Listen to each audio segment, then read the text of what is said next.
저는 오늘 여러분과 함께 예비하시는 하나님이라는 제목으로 은혜를 나누고자 합니다. 인간 생활 중에서 우리는 수많은 헤아릴 수 없는 크고 작은 문제에 봉착하게 됩니다. 그리고 이 문제에 봉착하게 될 때 우리 마음이 당황하고 고통스러운 것은 그 문제에 대한 해답을 갖지 못할 때인 것입니다. 문제가 다가올 때 거기에 대한 해답을 가지고 있으면 우리는 두려워할 것 없습니다. 오히려 문제가 즐거움이 될 수도 있습니다만 해답이 없을 때 그때 우리는 절망하게 되는 것입니다. 성경에는 하나님께서 당신의 사랑하는 자들을 위해서는 상상을 초월한 문제에 대한 해답을 예비하고 계시다고 확실히 말씀하고 있습니다. 고린도전서 2장 9절에 보면 하나님이 자기를 사랑하는 자를 위해서 예비해 놓은 모든 것을 눈으로 보지 못하고 귀로도 듣지 못하고 마음으로도 깨닫지 못하였다 함과 같음이라고 말씀하고 있는 것입니다. 그러므로 하나님께서 여러분과 나를 위해서 문제에 대한 해답을 예비해 놓은 것을 인간적인 눈으로나 귀로나 마음으로는 깨달을 수 없는 신비한 것이라고 성경은 가르치고 있는 것입니다.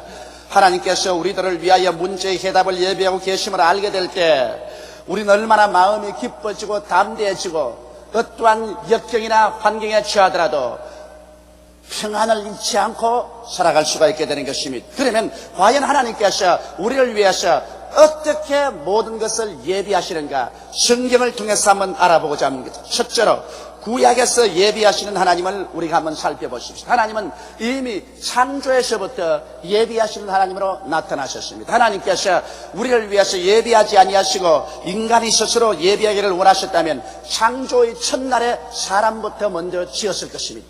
그래서 사람 보시고 너희들 살아갈 길을 너희 스스로가 예비하라고 하셨을 것입니다. 그럼에도 불구하고 하나님은 그렇게 하지 않으셨습니다. 하나님은 첫날에 어두움에서 빛을 지었었으며 이튿날에 궁창을 지었었습니다. 사한날에 묻이 드러나고 각종 열매 맺는 나무와 풀이 나게 하고 나흘째 해와 달과 별을 지었었으며 다섯째는 공중의 새들과 물속에는 물고기들을 지었었습니다. 여섯째는 각종 곤충들과 짐승들을 지으시고 마지막에 하나님께서 하나님의 형상과 모양대로 사람을 지었었습니다. 하나님께서 마지막에 사람을 지은 것은 사람이 스스로 자기를 위해서 땀 흘려 예비할 필요 없이 하나님이 예비한 일체의 사물 가운데서 오직 믿음과 순종으로 이를 즐기며 살 수 있게 만들기 위한 것입니다. 그뿐만 아니라 하나님께서는 아담과 하와를 위해서 상함도 없고 해함도 없는 에덴 동산을 예비해 놓으셨습니다. 그곳에서는 무엇을 먹을까, 무엇을 입을까, 무엇을 마실까 염려할 필요가 없었습니다. 하나님을 믿고 순종하면 그 모든 것을 누릴 수가 있었습니다. 하나님은 예비하시는 하나님으로서 창세기에서부터 이미 당신 자신을 계시해 놓으신 것입니다. 우리 하나님께서 성경 전체를 통해서 예비하신 하나님이라는 것은 출애굽 사건에서 더욱 뚜렷하게 보여주고 있습니다. 이스라엘 300만이 모세를 따라서 홍해수가에 나왔습니다. 창밀한 홍해수가 넘실거리니 그 홍해수를 건너갈 수 있는 다리도 없고 배도 없었습니다. 그런데 애굽의 바로 왕이 전군을 동원해서 이스라엘을 다시 포로로 잡기 위해서 질풍노도와 같이 쳐들어옵니다. 그러자 이스라엘 백성들이 보니까 살 길이 전혀 막혀버리고 말았습니다. 앞에는 창이란 홍해수요, 뒤에는 노도와 같은 애굽의 대군대가 밀려오니 거기에 샌드위치가 된 이스라엘 백성들은 절망 속에서 아우성을 쳤습니다. 모세야, 어디 애굽에 장지가 없어서 우리를 홍해수가에 데리고 와서 죽이려고 하느냐, 아우성이 있었습니다. 그러나 모세 혼자만은 하나님은 예비하시는 하나님인 것을 알으셨습니다. 하나님은 길이 없는 가운데서 길을 내시고 절망 가운데서 희망을 주시는 하나님을 알았기 때문에 모세 혼자서 엎드려서 하나님께 기도하며 하나님께서 모세에게 응답하사 권능의 지팡이를 홍해수 위에 내밀고 갈라질 것을 명령하도록 하셨습니다. 그러자 길이 없는 홍해수에 바람이 밤새도록 불더니만 길이 갈라지고 이스라엘 백성이 육지처럼 지나갈 수 있도록 만들어주셨습니다. 전적으로 인간이 상상할 수 없는 곳에서 하나님께서 문제의 해답을 제시해 주신 것입니다. 하나님은 이미 이스라엘이 알지 못할 때 홍해수 가운데 길을 예비해 놓으신 것입니다. 이스라엘 백성이 수르 광야에 들어가서 사흘 동안 물을 얻지 못하며 목이 타서 죽을 지경이었습니다. 그러자 호수를 발견했는데 뛰어가서 물을 마셔보니 물이 써서 마실 수가 없었습니다. 백성들은 그만 그 자리에서 또다시 절망하고 마는 것입니다. 사흘 동안 물을 못 마셨는데 물을 발견하고 마셔보니 독이 있어 그들이 먹자 말자 토하고 배를 안고 뒹굴었었습니다. 또다시 하나님과 모세를 원망하고 고함을 쳤습니다. 모세는 그게 또 알았었습니다. 하나님은 언제나 문제가 있는 곳에는 해답을 예비해 놓으신 하나님인 것을 알았기 때문에 이스라엘이 원망할 동안에 모세는 엎드려 기도했었습니다. 그러자 하나님께서 바로 그 호수 옆에 한 나무 가지를 지시하시는지라 그 나무 가지를 꺾어서 물에 던지니 물이 곧 해독되고 달아져서 백성들이 마음껏 마실 수가 있었습니다. 문제가 있는 곳에 하나님께서는 그 곁에 이미 해답을 예비해 놓고 계신 것입니다. 이스라엘 백성이 광야를 지날 때 그들이 무슨 물을 예비했으며 무슨 양식을 예비했었습니까? 300만이 광야를 지나가는데 그 많은 사람이 먹고 마실 물과 양식이란 방대한 양입니다. 그러나 하나님 미리 예비해 주셔서 하늘에서는 만나가 쏟아지고 바위에서는 물이 터져서 그들이 먹고 마실 수가 있었습니다. 이스라엘 백성이 애굽에서 나왔을 때 하나님께서 그냥 너희 살 길을 마련하라고 말하셨습니까? 아닙니다. 젖과 꿀이 흐르는 가나안의 복된 땅을 미리 예비해 놓으시고 하나님께서는 예비해 놓은 길로 인도해 가고 있었습니다. 이스라엘 백성들은 사사건건이 터집을 잡고 불순종하고 불신앙하여 하나님을 괴롭혔지만은 하나님은 이미 이스라엘 백성이 가서 살 수 있는 땅을 예비해 놓으신 하나님인 것입니다. 그러므로 구약 전체를 살펴볼 때 하나님은 야훼 이레 우리를 위해서 예비하는 하나님이라는 것을 절대로 부인할 수가 없습니다. 둘째로 우리가 신약에서 예비하시는 하나님을 찾아보십시다. 신약 시대에 들어와서 하나님께서 우리 구원을 예비하셨습니다. 아담과 하와가 하나님을 반역하고 타락한 이후로 인류는 그 영이 죽고 육체는 병들어서 죽게 되고 환경은 가시와 응극기가 나는 저주가 오게 되고 가족들 가운데 분열과 갈등이 생기고 인간은 처참한 절망 가운데 살았습니다. 인간은 이 문제를 해결하기 위해서 종교를 만들어내었고 철학을 만들어내었습니다. 인간은 학문을 발전시키고 과학을 발전시켰지만 인간의 절망적인 상황에서 스스로를 구원할 수 없었습니다. 죄책과 절망에서 건져나옴을 받을 수도 없고 어디서 와서 왜 살며 어디로 가는지 모르는 허무와 무의미에서 건져나올 수도 없으며 죽음에서 벗어나올 도리가 없었습니다. 인간은 너나 할 것 없이 모두 다 처참한 죽음에 이르는 병든 사람들이었습니다. 누가 우리를 이 사망의 권세에서 건져주랴 탄식하게 된 것입니다. 그런데 하나님께서는 우리를 위해서 구원을 예비하셨습니다. 하나님은 지금으로부터 2000년 전에 그 아들 예수 그리스도를 예비하사 동정녀 마리아의 몸에 태어나게 하시고 이 땅에서 30년 동안 무명으로 지내시다가 요단강에서 세례 받으시고 성령에 충만하여 나오셔서 하늘나라를 전파하셨습니다. 그리고 하나님께서는 이 죄 없고 흠없는 하나님의 아들 예수 그리스도를 우리 한 사람 한 사람을 위한 죄의 대가로서 제물로 삼아 십자가에 올라가기 위해서 못 박았었습니다. 제가 찔리면 우리 허물을 인하며 제가 상하면 우리 죄악을 인함이라. 제가 징계를 받음으로 우리가 평화를 누리고 제가 채찍에 맞음으로 우리가 나음을 입었도다. 우리는 다 양같이 그러등하여 각기 제 길로 갔거늘 야훼께서는 우리 무리의 죄악을 저에게 담당시겠다고 이사야는 외쳤습니다. 성경에는 죄를 알지도 못하신 자로 우리를 대신하여 죄로 삼으신 것은 이는 그리스도 예수 안에서 우리가 하나님의 의가 되게 하리 하심이라고 말씀하고 있는 것입니다. 이러므로 하나님께서는 우리를 위해서 구원자 예수님을 예비하시고 그의 십자가 고난을 통해서 찢어진 살과 흘리신 피로 말미암아 우리의 과거의 죄, 현재의 죄, 미래의 죄를 다 탕감하시고 우리에게 용서와 의의 길을 열으시고 천국 가는 길을 확실하게 예비해 놓으신 것입니다. 이러므로 이제 우리 인간 스스로 힘으로 종교를 만들 필요도 없고 철학을 만들 필요도 없습니다. 인간의 지식이나 과학을 통해서 로켓들을 타고 우주로 올라가서 천국을 건설하려고 할 필요도 없습니다. 우리는 오직 하나님이 이미 예비해 놓으시고 완성하신 우리 주 예수 그리스도를 구주로 모실 때 우리는 흑암에서 광명으로 죽음에서 삶으로 영원한 멸망에서 영원한 구원으로 지옥에서 천국으로 올라갈 수 있게 되는 것입니다. 이렇기 때문에 오늘 남녀노유 빈부 귀천할 것 없이 죄를 지었음에도 불구하고 못났음에도 불구하고 버림을 받아야 마땅함에도 불구하고 죄 지은 그대로 못난 그대로 빈손든 그대로 예수를 구주로 모시고 나오기만 하면은 하나님을 예비하신 구원을 얻을 수가 있게 되는 것입니다. 이러므로 하나님은 야훼 이래 우리를 위해서 구원을 예비하셨으며 예수님께서 가나의 혼인잔치에 간 것을 기억해 보십시오. 예수님과 그 어머니와 제자들이 가나의 혼인잔치에 초청을 받아서 한참 잔치가 무르익는데 포도주가 떨어졌어요. 이스라엘 나라에서 잔치에 포도주가 떨어지면 음식 전체가 떨어진 것과 같습니다. 온 집안이 당황했습니다. 어찌할 바를 몰랐습니다. 그래서 그들이 예수님의 어머님께 찾아와서 우리를 좀 도와주십시오. 포도주가 떨어졌습니다 하고 말하셨습니다. 그러자 예수의 어머님께서 예수님에게 와서 말했습니다. 이 집에 포도주가 떨어졌다. 그럴 때 예수님은 단호하게 말씀하셨습니다. 여자여, 나와 무슨 상관이 있나이까? 내 때가 아직 이르지 아니하였나이까?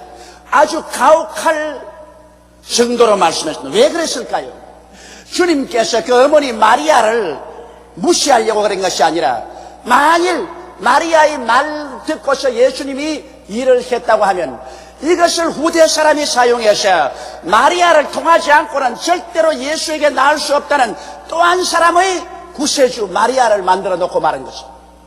그렇지 않아도 오늘날 가톨릭에서는 마리아를 예수님보다 앞세워서 모든 기도를 마리아에게 하고 마리아를 통해야 예수께 나갈 수 있다는 이와 같은 성서에 없는 가르침을 가르치고 있는데 이러한 것이 확산될까 싶어서 예수님께서는 단호하게 그 어머니의 부탁을 거부해버렸습니다. 여자여, 나와 무슨 상관이 있나이까? 내 때가 아직 이르지 아니하였나이까? 그러나 마리아는 어떤 어려움에서도 예수님이 있으면 바로 예수께서 우리 문제의 해답인 것을 알았었습니다. 그래서 하인들에게 주께서 무슨 말을 하시든지 그대로 시행하라 그렇게 말했습니다. 인간으로 상승할 때 문제의 해답은 없었습니다. 돈도 없지요, 포도주도 없습니다. 절망입니다. 그런데 예수님께서 한참 만에 종도를 부르시더니만 그게 결례통 6개가 있는데 그 결례통 6개 물을 가득가득 채워라셨습니다. 그대로 순종해서 채웠습니다. 그러자 그 물을 퍼서 연회장에게 갖다 주라고 말하셨습니다. 종들이 연회장에게 갖다 주면 연회장이 그 포도주 맛을 보니 기가 막히게 좋은 포도주입니다. 그래서 그가 말하기를 보통 집에 가면 처음에는 좋은 포도주를 내었다가 나중에는 물을 섞어서 희색된 포도주를 내는데 어떻게 이 집에는 처음부터 끝까지 좋은 포도주를 내었냐고 감탄을 했었습니다. 물론 예수를 믿고 살면은 처음부터 끝까지 좋은 포도주처럼 맛 좋은 인생을 살 수가 있다는 것을 증명하는 것입니다. 인간들은 처음에는 아무리 좋았다가 슬슬 식어져서 끝이 나빠지는 것이 되게 많습니다. 그러나 예수가 같이 계시면 처음보다 끝이 더 좋아진다는 것입니다. 우리 인생도 그래요. 젊었을 때보다도 백발이 되었을 때 예수님과 함께 살면 더 좋아진다는 것을 알고 백발이 되는 것을 두려워하지 말게 되시기를 주의 이름으로 축원합니다. 그래서 그게 문제가 해결되었습니다. 또한 벳세다 광야의 사건을 보십시다. 예수님께서 벳세다 광야에 나가면 남자만 5,000명, 부녀자 합치면 약 2만 내지 2만 5천 명이 광야에 모였었습니다. 주님께서 말씀을 전가하며 심취했었습니다. 저도 예수님의 말씀을 직접 좀 들어봤으면 좋겠어요. 얼마나 은혜롭고 심취하겠습니까? 사람들마다 모두 다 취한 사람 같았습니다. 그리고 주님께서 친히 귀신을 쫓아내시고 병든 자를 고치며 거기에 취해서 정신없이 말씀을 듣고 있다가 벌써 해그름이 되었습니다. 아침에 온 사람들이 점심도 준비 안 하고 왔다가 해그름이 되니 지쳤습니다. 흑의증에 빠졌습니다. 그리스도의 사역이 끝나면 사람들은 집으로 돌아가야 되는데 그대로 그냥 들어눕습니다. 힘이 없어서 갈 수가 없습니다. 성경에는 보니까 예수님께서 이미 그 문제를 어떻게 해결할 줄 알고 계셨다고 말하셨습니다. 그럼에도 불구하고 주님께서 빌립을 부르셨습니다. 그리고 빌립에게 시험해보기 위해서 물었습니다. 빌립아, 우리가 어디에서 떡을 구하여 이 많은 사람들로 먹게 할고? 예수님이 사람에게 어드바이스를 구한 적은 이때밖에 없었습니다. 그러나 이미 예수님께서는 어떻게 하실 줄을 다 알고 계시면서 빌립을 시험하셨습니다. 빌립은 곧장 다른 제자들과 모여서 이논을 했습니다. 이논한 결과에 이논은 여러 가지로 나왔었습니다. 그들은 모두 다 인간적으로 생각했었습니다. 생각해보고 생각해봐도 해결책이 없습니다. 이곳은 광야고 떡 살 곳도 없고 또 시간도 늦었고 또 떡을 살리고 해도 적어도 200데나리 이상의 돈이 필요한데 그 돈도 없다. 그러므로 먹이는 것은 불가능하다. 이 결론에 도착해서 빌립이 대답을 가지고 예수께 나와서 보고하려고 했습니다. 주여, 이곳은 광야여 떡 살 곳도 없고 군중도 많고 시간도 늦었고 이미 돈도 없으니 이 사람들을 흩어서 각자 동리에 나가서 먹을 것을 구하게 하는 것이 좋겠습니다. 예수님께서는 말씀하셨다. 아니라 너희가 먹을 것을 주라. 그런데 그때 안드레가 기왕 예수님이 먹을 것을 주라고 하시니까 주께서 무슨 일을 하실 것이다. 에라 믿음의 씨앗이나 한번 심어보자. 그래 나가서 어린아이의 점심 도시락에서 보리떡 5개와 물고기 2마리를 가지고 주님께 가져 나갔습니다. 이것은 도저히 그 군중에 비해서 안 될 일입니다. 그러나 안드레 자신도 말했습니다. 주여, 이 많은 사람들에게 이것이 무엇이 될까마는 이것이 우리 믿음의 표시니 주님 받아주시옵소서. 믿음의 씨앗을 예수님께 심었습니다. 그러자 예수님이 그것을 바라사 축사하시자 하나님의 기적의 역사가 일어나셨습니다. 예수님께서 이것을 제 아들에게 나누어 주시고 제 아들이 군중들에게 나누어 주면 또 생기고 나누어 주면 또 생기고 나누어 주면 또 생겨서 그들이 다 배불리 먹고 남은 부스러기를 모으니 12광주리에 찼더라고 말씀하고 있는 것입니다. 이것은 우리 주님께서는 문제가 있는 곳에 반드시 해답을 가지고 계신다는 것입니다. 우리가 기도하지 않기 때문에 해답을 받지 못하지, 기도하면 반드시 주님께서 문제에는 해답을 예비하시는 하나님이라는 것을 우리에게 증명해 주시는 것입니다.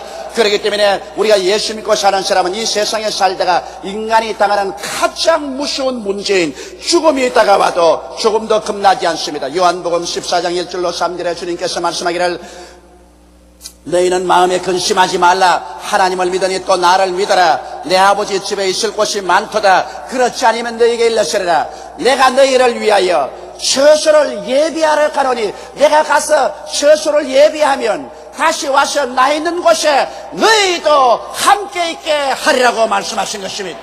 이러므로 죽음이 다가와도 문제의 해답이 있습니다. 왜냐하면 주님께서 죽음 저 건너편에 우리를 위해서 영원히 있을 눈물과 근심과 탄식과 이별하는 것이나 고가는 것이나 앓는 것이나 죽는 것이 없는 처소를 예비해 놓았기 때문인 것입니다. 이러므로 야훼 이래 우리를 위해서 예비하신 하나님을 우리의 하나님으로 모시고 이 하나님께 의지하고 사는 이상 여러분과 나는 두려워할 필요가 없는 것입니다. 셋째로, 그러면 주님께서 예비하신 해답을 받기 위해서 우리는 무엇을 해야 할까요? 성경에는 하나님이 자기를 사랑하는 자를 위해서 예비해 놓은 모든 것을 눈으로 보지 못하고 귀로 듣지 못하고 마음으로 깨닫지 못하다고 하였으므로 우리 하나님을 사랑해야 하나님이 우리를 위해서 예비해 주시는 것입니다. 여러분, 하나님 믿지 아니하고 세상에 사는 사람, 하나님을 미워하는 사람 위해서 주께서 예비하지 아니하시는 것입니다. 하나님은 당신을 사랑하는 자를 위해서 예비하시는 것입니다. 하나님을 그러면 내가 어떻게 사랑할까요? 여러분, 하나님을 사랑한다는 것은 하나님의 아들 예수 그리스도를 믿고 예수 그리스도를 순종하며 사는 것이 사랑입니다. 믿지 않고 순종도 아니하면 그건 사랑이 아니에요. 우리가 믿고 순종하면 그 도는 다를지라도 사랑은 시작된 것입니다. 하나님께서는 자기를 사랑하는 자를 위해서 주께서 상세하게 우리를 돕는 예비를 해놓으셨다는 것입니다. 이러므로 오늘 이 시간에 우리가 진실로 회개하고 예수를 믿고 주님 중심으로 살고 주님께 순종하고 살면 우리의 모든 크고 작은 문제 하나님께서는 이미 해답을 예비해 놓았다는 것을 알아야 됩니다. 하나님 편에서 볼 때 가장 최선의 해답을 우리 위해서 예비해 놓은 것을 알아야 되는 것입니다. 그리고 또 우리가 알아야 될 것은 우리가 하나님께 해답을 구할 때 수평적인 해답이 아닌 수직적인 해답이 있다는 것을 알아야 되는 것입니다. 사람들은 수평적인 세상에서 삽니다. 그러므로 눈으로 보고 귀로 듣고 냄새 맡고 맛보고 손으로 만지고 그리고 체험한 것으로 해답을 얻으려고 하는 것입니다. 그러나 하나님이 우리에게 주시는 해답은 길이 없는 가운데 길을 내는 수직적인 해답인 것입니다. 수평적인 세계를 아무리 살펴봐도 절망입니다. 오른편을 봐도 절망이요, 왼편을 봐도 절망이요, 앞을 봐도 절망이요, 뒤를 봐도 절망이요, 어느 곳이 가나 절망입니다. 그러나 사람들이 잊지 말아야 할 것은 오른편, 왼편, 앞을, 뒤를 봐도 길이 막혀서도 위로는 길이 뚫렸다는 것을 알아야 되는 것입니다. 하나님께로부터 해답이 오는 것이기 때문에 우리들은 문제를 당할 때 무릎을 꿇고 하나님께 수직적인 방향으로 기도를 해야만 되는 것입니다. 우리의 해답은 수직적인 해답인 것입니다. 수평적인 해답이 아닌 것입니다. 하나님께서 우리의 인간이 보지 못하고 듣지 못하고 마음으로도 생각지 못한 기적적인 방법으로 해답을 주시는 것이기 때문에 우리는 하나님께 기도해야 해답을 받을 수가 있는 것입니다. 여러분, 믿음으로 기도하지 않고 해답을 받을 수는 절대로 없습니다. 그렇기 때문에 예수께서도 말씀하기를 구하라 주실 것이요 찾으라 찾을 것이요 문을 두드리라 열릴 것이라고 말하셨으며, 무엇인지 내 이름으로 내게 구하면 내가 시행하라고 말하셨으며, 너희는 내게 부르짖어라 내가 내게 응답하겠고 크고 비밀한 일을 내게 보여주리라고 말씀한 것입니다. 이것은 우리의 해답이 수평적인 면에서 오는 것이 아니라 수직적인 면에서 오기 때문에 하늘에서 해답이 오도록 부르짖어 기도하라는 것입니다. 우리가 기도할 때 의심하고 기도해서는 안 됩니다. 믿음으로 기도해야 됩니다. 성경에는 우리가 믿음으로 구하고 의심하지 말아야 된다고 합니다. 의심하는 자는 마치 바다에 바람에 밀려 이동하는 물결 같으니 이러한 사람은 무엇을 구하여 죽게 얻을까 생각하지 마라. 두 마음을 품어 정함이 없는 자라고 말한 것입니다. 하나님께서 절대로 나에게 해답을 주신다는 확실한 믿음을 가지고서 우리는 부르짖어 기도해야만 되는 것입니다.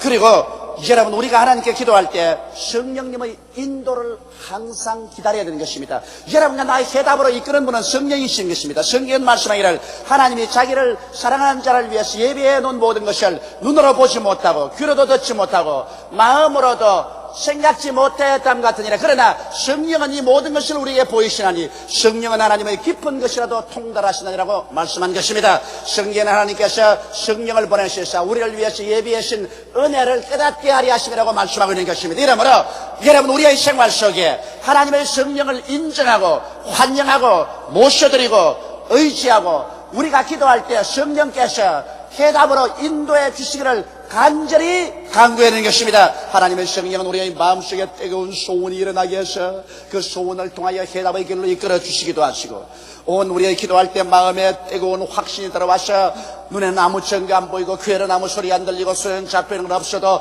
마음에 아주 하늘과 땅을 움직일 만한 확신이 들어와서 이 길로 간다는 신념을 주어서 문제 해답으로 이끌어 주시며, 혹은 갑자기 기도하는데 마음속에 깨달음이 다가옵니다. 어두움이 걷혀지고 깨달음이 다가옵니다. 카텐이 열리고 앞길이 환히 보이듯이 마음의 문제의 시종이 확 깨달아져서 그 길로 가게 하시며, 혹은 성령께서 환경을 통하여 도저히 생각하지 못한 처소에 우리를 이끌어가며 만날 수 없는 사람을 만나게 하며 이리 연결하고 저기리 연결되어서 문제의 해답이 되도록 해주시는 것입니다.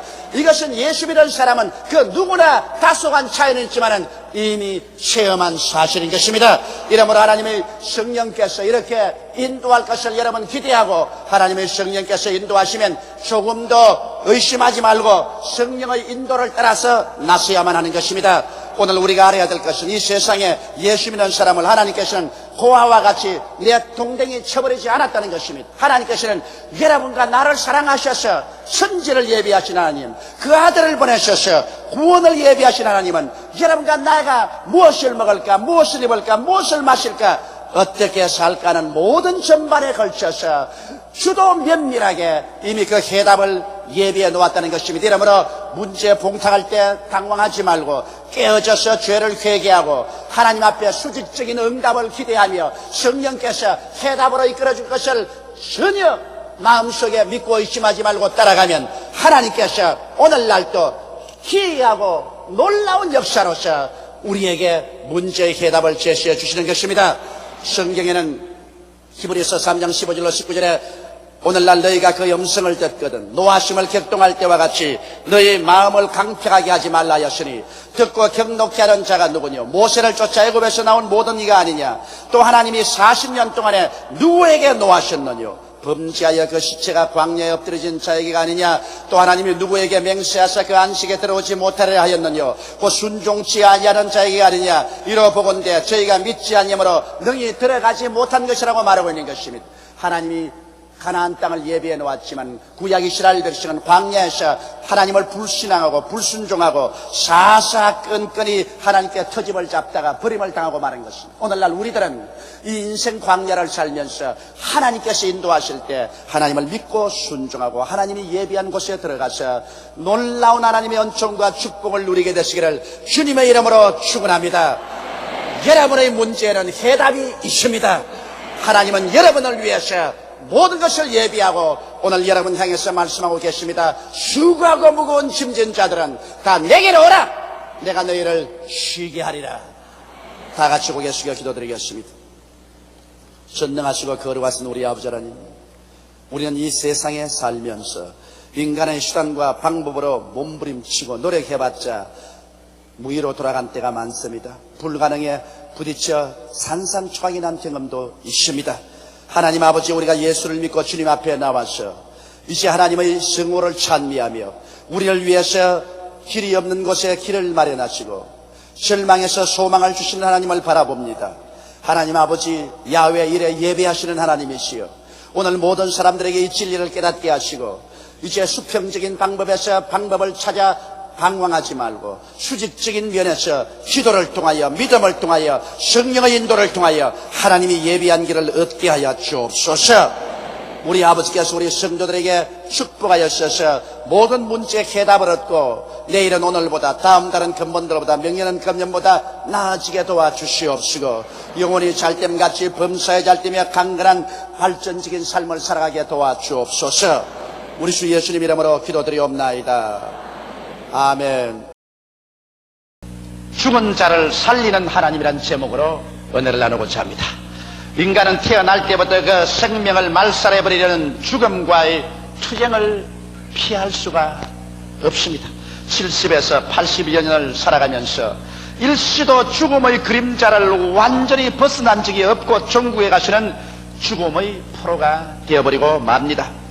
삶과 죽음의 경주에는 아무리 걸음이 빠른 사람이라도 결국에는 죽음에 지고 마는 것입니다. 그렇기 때문에 킬케고리 말한 것처럼 인간은 예외 없이 죽음에 이르는 병에 든 존재라고 말했습니다. 그런데 이 죽음을 격파한 분이 있습니다. 어떠한 인생도 격파하지 못한 이 죽음을 격파해버리고 사망을 철폐하고 승리하고 일어서신 분이 계십니다. 나사렛 예수님이신 것입니다. 하나님께서는 예수 그리스도를 통해서 오늘날도 죽은 자를 살리시기를 원하시는 것입니다. 그러면 도대체 어떠한 죽음들에서 하나님께서는 우리를 오늘 살리기를 원하시는 것입니까? 하나님께서는 여러분 죽은 자를 살리심으로 말미암아 견줄 데 없는 하나님이여 우리의 구주인 것을 증명하고 계시는 것입니다. 그러면 오늘 이 시간에 여러분과 나의 생애 속에서 죽음을 격파하기 위해서 오신 우리 하나님을 깨달아 알므로 우리도 사망에서 해방을 얻어야 될 것입니다. 첫째로 우리 하나님께서는 죄와 허물로 죽은 우리를 살려주신 것입니다. 에베소서 2장 1절에 보면 너희의 허물과 죄로 죽었던 너희를 살리셨다라고 말한 것입니다. 오늘 세상 사람들이 좋은 옷을 입고 좋은 음식을 먹고 영양실조에 걸리지 아니하고 비둥비둥하게 살이 쪄서 살고 있는 것 같지만은 그러나 그 속 사람은 완전히 처절하게 죽어서 무덤 속에 들어있는 것입니다. 사람의 영혼이 왜 처절하게 죽었느냐? 사람의 영혼이 죽었기 때문에 하나님의 형상과 모양대로 지음을 받았음에도 불구하고 하나님과의 대화가 끝이고 영적인 신령한 눈이 보이지 아니하고 신령한 귀가 들리지 아니하고 신령한 마음이 깨달아지지 아니함으로 말미암아 사람은 존귀하나 멸망하는 짐승같이 육신의 속에서 살다가 멸망해버리고 마는 것입니다. 우리 아담과 하와가 하나님의 형상과 모양대로 처음 지음을 받았을 때는 그러한 존재로 지음받지 않았습니다. 그는 하나님의 생명을 받아서 그는 신령한 눈을 떠서 하나님을 배웠고 신령한 귀가 열려 하나님 말씀을 듣고 신령한 마음이 있어 하나님과 서로 이해하고 하나님과 교제하며 깨는 동산에서 하나님과 손을 잡고 동행하였습니다. 그래서 하나님은 아담과 하와의 친아버지가 되시고 또 아버지는 아담과 하와를 친자녀로 사랑하셨습니다.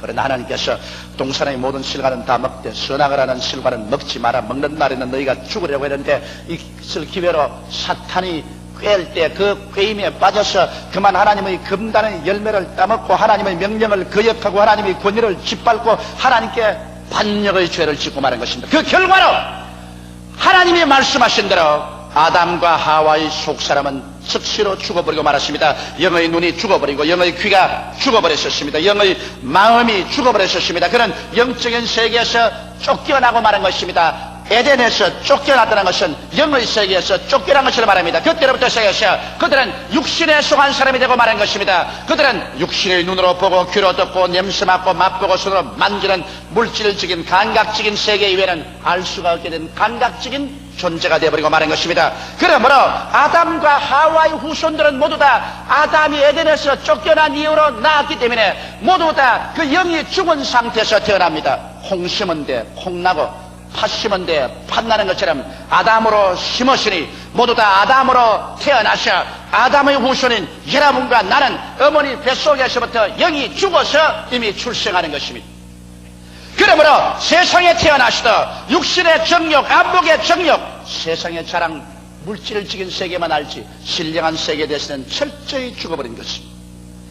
그러므로 원죄와 자범죄로 죽은 후손들, 우리들을 살리기 위해서 하나님께서 그 아들 예수 그리스도를 보내주신 것입니다. 에베소서 2장 4절로 6절에 보면 긍휼에 풍성하신 하나님이 우리를 사랑하신 그 큰 사랑을 인하여 허물로 죽은 우리를 그리스도와 함께 살리셨고 너희가 은혜로 구원을 얻은 것이라 또 함께 일으키사 그리스도 예수 안에서 함께 하늘에 앉히시니라고 말씀하고 있는 것입니다.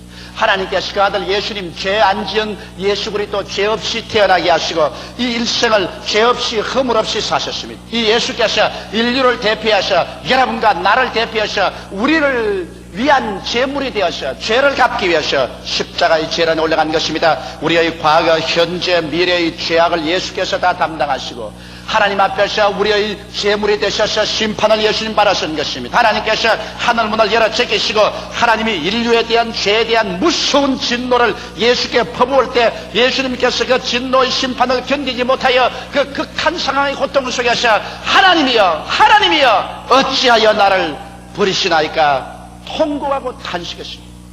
처절한 고통과 죽음에서 우리의 죄를 청산하고 사흘낮 사흘밤을 땅속에서 지난 후에 주님 부활하셔서 승천하심으로 죄악과 사망의 세력을 주님께서 격파한 것입니다. 이러므로 하나님이 세상을 이처럼 사랑하사 독생자를 주셨으니 누구든지 저를 믿으면 멸망하지 않고 영생을 얻으리라. 이 영생이란 바로 오늘날 하나님의 생명을 말하는 것입니다. 이제는 남녀노유 빈부 귀천할 것 없이 동서양인을 막론하고 죄를 지었음에도 불구하고 못났음에도 불구하고 버림을 받아야 마땅함에도 불구하고 예수 그리스도 앞에 나와서 그리스도를 구주로 모시면 영생이 들어오게 되는 것입니다. 하나님의 생명을 받아 하나님의 자녀가 되고 용서를 받고 의롭다함을 입어 죄를 안 지은 상태로 인정해주고 하나님 앞에 부끄럼 없이 설 수 있는 자격을 얻고 하나님의 성령이 우리 속에 와서 우리의 영을 살려놓으심으로 말미암아 눈을 뜨셔 볼 수 있게 되고 귀를 열어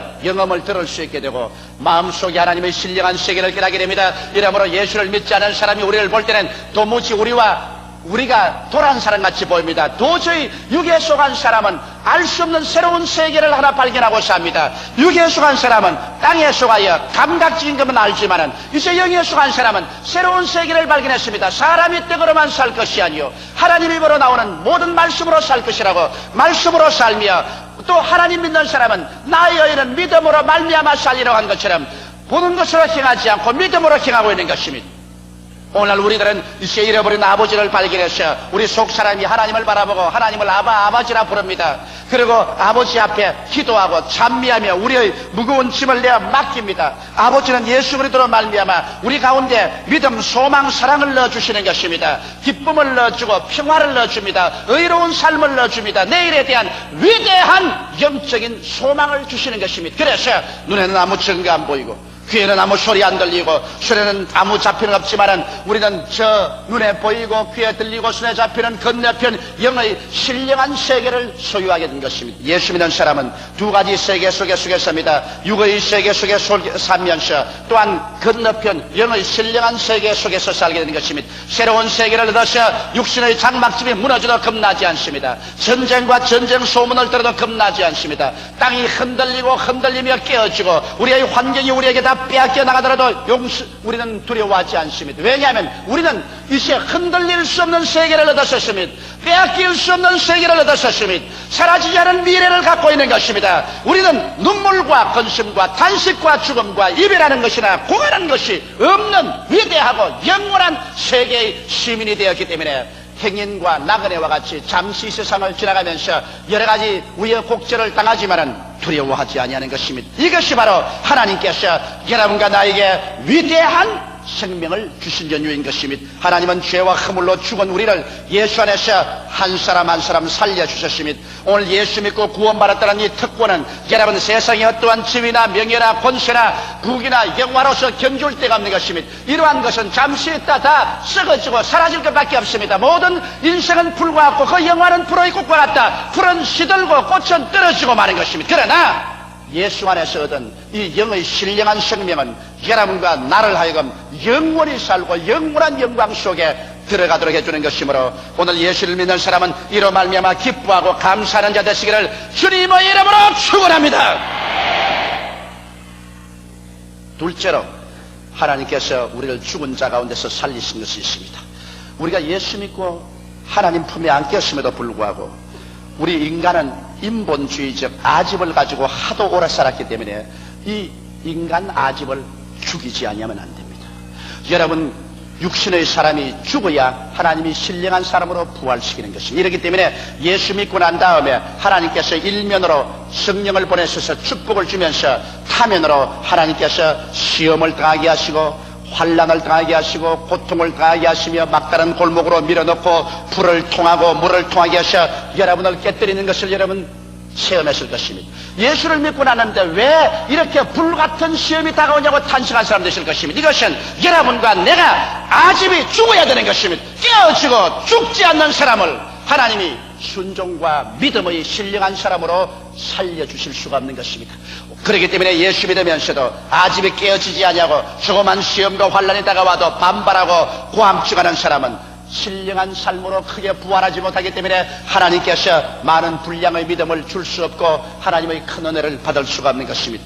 우리가 성경에 보면 우리의 믿음의 조상 아브라함도 제일 처음에 부름을 받았을 때 그는 아집이 죽지 않는 하나님의 사람이었습니다. 그렇기 때문에 하나님께서는 아브라함을 깨뜨리고 죽였었습니다. 아브라함에 나타나셔서 너희 전토 친척 아비집을 떠나 내가 네게 지시할 땅으로 가라고 했는데 이 하나님의 말씀을 전적으로 믿고 순수하게 순종한 아브라함이 아닙니다. 그는 아집이 있어 자기 생각대로 하나님 말씀을 해석하고 하나님은 자기를 도와주는 분으로 생각했지 하나님께 깨어져서 순종하지 않았습니다. 그는 전토를 떠나지 않으셨습니다. 그는 전투에서 모든 살림을 다 끌어모으고 종들을 다 끌어모았습니다. 친척 아비집을 떠나라고 했는데 친척과 아비집인 조카 롯을 데리고서 그래서 보무도 당당하게 가나안 땅을 했었습니다. 그는 하나님께 순종하는 것 같지만 실상은 하나님께 순종한 것이 아니라 자기 아집대로 행한 것입니다. 그래서 하나님께서는 아브라함을 깨뜨리기로 작정하시기 때문에 가나안 땅에 오자마자 그가 당면한 것은 막다른 골목이었습니다. 하나님께서 저주하시며 기근이 다가오고 한발이 다가와서 산천 초목이 다 불타고 물 한 방울 없고 모든 짐승들은 다 굶어 죽고 모든 종들은 다 도망치고 먹을 것과 있을 곳이 없어 처절한 절망에 처했습니다.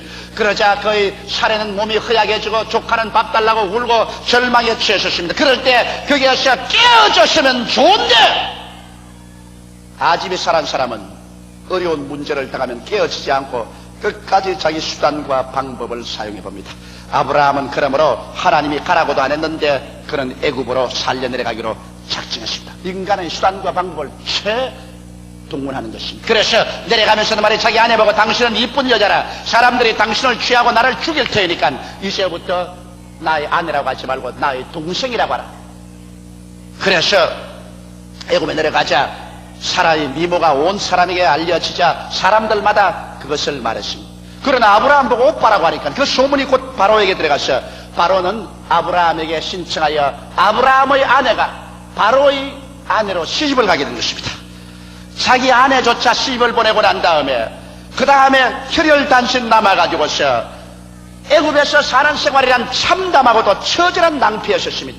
가나안에서 당한 낭패, 애굽에서 당한 수치와 모욕, 이러한 것이 아브라함을 하여금 자기 자신의 수단과 방법이 깨어지게 했던 것입니다. 자기의 수단도 방법도 인간의 자랑도 다 깨어지고 그제서 아브라함은 회개하고 흥하든지 망하든지 성하든지 쇠하든지 살든지 죽든지 주의 뜻대로만 하시옵소서. 아브라함의 그 아집이 애굽에서 완전히 죽어 장성이 되자마자 하나님께서는 신령한 아브라함, 하나님께 순종하고 믿는 아브라함으로 살려 일으킨 것입니다. 그러자 하나님께서 그 신령한 아브라함을 통해서 역사하셔서 다시 자기 아내를 찾고 가나안 땅에 들어와서 그래서 하나님 가나안을 축복으로 주었습니다. 아브라함이 얼마나 깨어졌던지 나중에 100세 낳은 아들 눈 속에 넣어도 아프지 않을 그 아들을 하나님께서 잡아다가 모리아산에서 번제로 제물을 드리라고 할 때 그는 추호도 인간의 수단과 방법을 쓰지 않고 추호도 질문도 하지 않냐고 그대로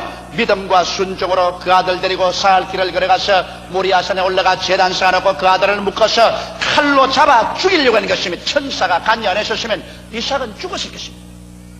아브라함은 완전히 자아가 깨어지고 그리고 그 안에서 믿음과 순종의 사람으로 하나님이 살려내신 것입니다. 이와 같이 자아를 깨뜨리고 살려내는 데는 상당한 세월이 걸립니다. 아브라함에게는 25년이 걸렸고 야곱은 무려 20년이 걸려도 안 깨어졌기 때문에 야뽕 나루토에서 형이 400인의 군대를 가지고서 죽이려고 뒤에는 외아저씨가 죽이려고 기다리고 그는 샌드위치가 되어서 올 때 갈 데 없는 그 처지에서 환도뼈가 얼어져서 달아나지도 못하자 자기의 수단과 방법이 다 깨어지고 그는 하나님께 항복하고 이스라엘이 되고 하나님께서 그를 축복해 주신 것입니다. 요셉같이 신령하고 훌륭한 아들이라도 그가 깨어지는 데는 13년 긴 세월을 종살이와 감옥살이에서 바싹 깨어지고 신령한 사람으로 하나님이 살려 부활한 것이요, 모세같이 위대한 지도자도 그가 자가 죽는데 무려 40년이 걸려서 미디안 광야에 눈물을 흘리고 탄식하고 통곡하며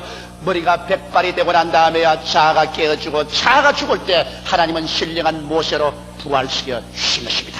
이렇기 때문에 여러분, 하나님께서는 여러분과 나를 죽이는데 상당한 오래 세월이 걸립니다. 그러므로 우리를 죽은 자를 살리는 하나님께서는 믿는 여러분과 나는 자아가 죽고 나야 여러분과 나를 신령한 사람으로 살려낼 수가 있는 것입니다. 이렇기 때문에 여러분과 나의 생활 가운데 불같은 시험이 다가오게 될 때 이것은 자아를 죽이기 위한 것입니다. 성경에 보면 바울 선생은 굉장히 고집이 센 사람이었습니다. 그는 자아가 너무 강해서 하나님의 성령께서 인도하기 요차 힘들 사람이었습니다. 그렇기 때문에 바울의 성에는 험난했습니다.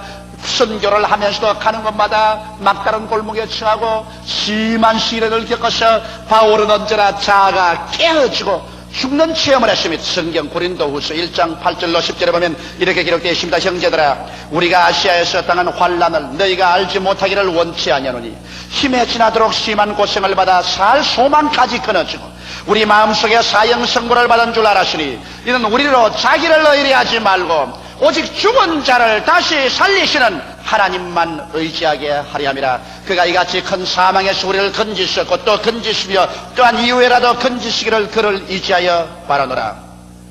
자기를 의뢰하는 인본주의가 죽을 때 하나님은 하나님을 의뢰하는 신본주의로 살려주시는 것입니다.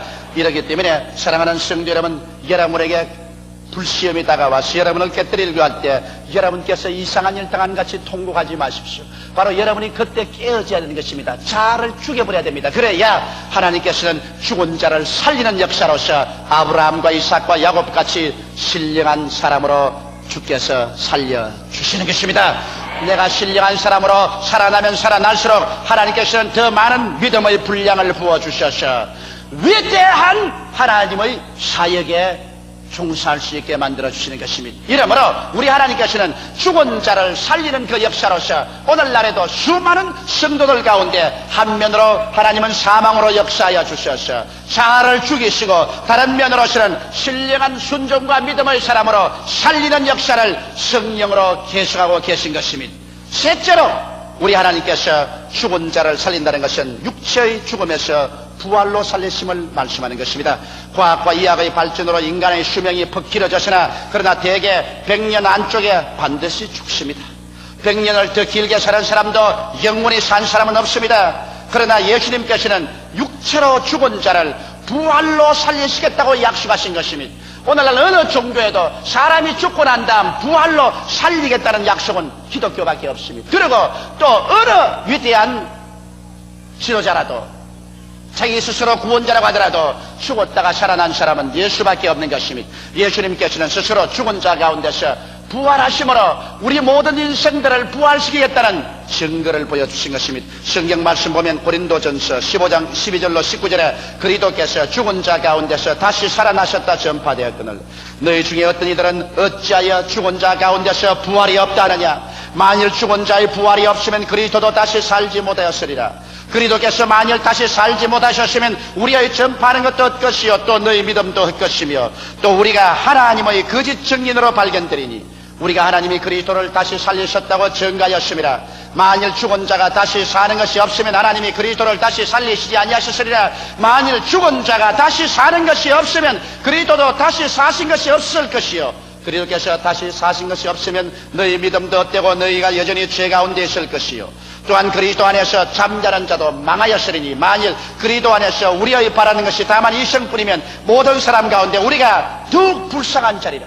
만일 그리스도가 부활하지 아니하시고 여러분과 내가 부활하지 않는다면 우리야말로 세상에서 가장 불쌍한 자인 것입니다. 왜? 우리는 먹을 것 먹지 않고 마실 것 마지 아니하고 세상에서 절제하며 조심하며 고통을 감내하며 살아가고 있습니다. 왜 그러냐? 종말에 하나님께서 위대한 부활을 주실 것을 알기 때문에 육으로 심지 아니하고 영으로 심어서 영으로 거두려고 하고 있는 것입니다. 그러나 여러분이 세상 사람들은 죽으면 끝장인다고 생각하기 때문에 내일 죽을 것이니 오늘 먹고 마시자. 육신의 정욕, 안목의 정욕, 세상의 자랑, 육체의 쾌락을 따라서 살고 있는 것입니다.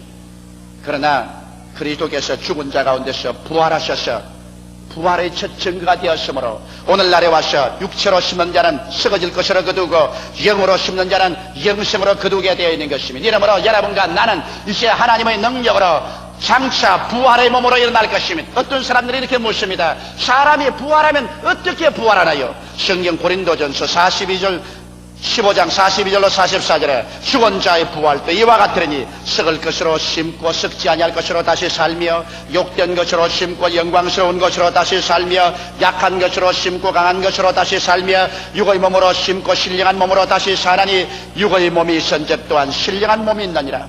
이러므로 오늘 이 시간에 여러분께서 육의 몸을 가지시고 계신 것처럼 여러분에게 하나님께서 신령한 몸을 허락해 주시는 것입니다. 그러므로 이 육의 몸이 심겨져서 신령한 몸으로 살아나고 추한 몸이 영화로운 몸으로 약한 몸이 강한 몸으로 죽을 몸이 영원히 살 몸으로 살아 일어나게 되는 것입니다. 이러므로 여러분과 나는 다 신령한 몸을 하게 될 것이요 이 신령한 몸은 시간도 초월해서 번개같이 가고 싶은 데를 갈 것이요 공간도 초월해서 어떠한 벽돌도 뚫고 그대로 들어오게 될 것이요 그리고 이 신령한 몸은 이제는 죽지 아니하는 것입니다. 그리고 예수 그리스도의 형상을 닮아서 모두 다 그리스도의 부활성천한 33세의 모습으로 닮아 영원히 살게 되는 것입니다.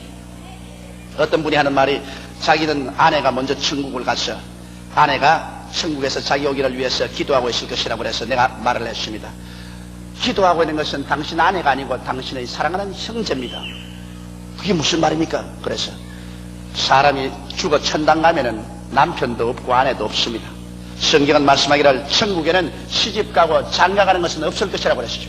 모두 다 그리스도의 형상을 담아 하나님의 자녀가 된 것입니다. 그러면 이 세상에서 왜 남자와 여자를 지어주느냐? 그것은 하나님께서 자손을 많이 얻게 하기 위해서 하나님께서 하나님의 형상과 모양대로 사람을 짓되 남자와 여자를 지으시니라. 그래서 생육하고 번성하여 땅을 충만케 하라고 말하신 것입니다. 그러나 천국에 올라가시는 생육하고 번성할 필요가 없는 것입니다. 그렇기 때문에 우리 하나님께서는 모두 다 부활에는 그리스도의 형상을 달겠다고 말씀한 것입니다. 이래서 우리는 모두 다 하나님의 아들들로서 천당에 올라가면 하나님의 딸은 없는 것입니다. 모두 다 하나님의 아들들로서 지극한 사랑 속에서 삽니다. 그러면 이 세상에 살던 부모 형제도 모릅니까? 천만에요. 이 세상에서 같이 지냈던 부모 형제 부부 자녀들은 천당에 가서 그대로 다 알고 도저히 상상할 수 없을 만한 더욱 친밀성을 가지고서 천국에서 우리가 다 살게 될 것입니다. 이러기 때문에 여러분, 우리 예수 믿는 사람들은 하나님께서 죽은 자 가운데서 부활을 주실 것을 기대할 때 얼마나 소망찬지 모릅니다. 그러면 언제 이 부활이 올 것이냐고 묻는 사람들이 있습니다. 성경은 말씀하기를 주께서 호령과 천사장의 고함과 하나님의 나팔로 진이 하늘로 쫓아 강림하실 때 주 안에서 죽은 자들이 먼저 일어나고 살아남은 우리들도 변화되어 공중으로 끌려 올라갈 것이라고 말한 것입니다. 그러므로 그리스도의 재림날에 여러분과 나는 다 부활할 것입니다. 그리스도의 재림은 우리 눈앞에 육박해 왔습니다. 오늘날 주님께서 말씀한 대로 말세에는 주께서 처체 지진과 기근이 있고 자연의 변화가 있을 것이라고 말했는데, 여러분 오늘 볼 때 이 기상대에서 오늘날 천기 예보도 할 수가 없습니다. 미국 같은 나라는 눈이 안 오던 저 남부 지방에 영하 40도까지 휘몰아칩니다. 이거 전에 없던 기상변화입니다. 유럽은 이 추운 겨울에 더워서 수영을 하고 있고, 내가 최근에 이야기를 들으니까 일본 오사카에도 눈이 왔는데 많은 사람이 눈에 넘어져서 병원에 입원하라고 구급차가 바쁘다고. 왜냐하면 여기까지 눈이 온 적이 없으니까 눈으로 걷는 연습이 안 돼가지고서 눈이 오니까 처음 눈으로 걸으니까 모조리 미끄러지는 거라.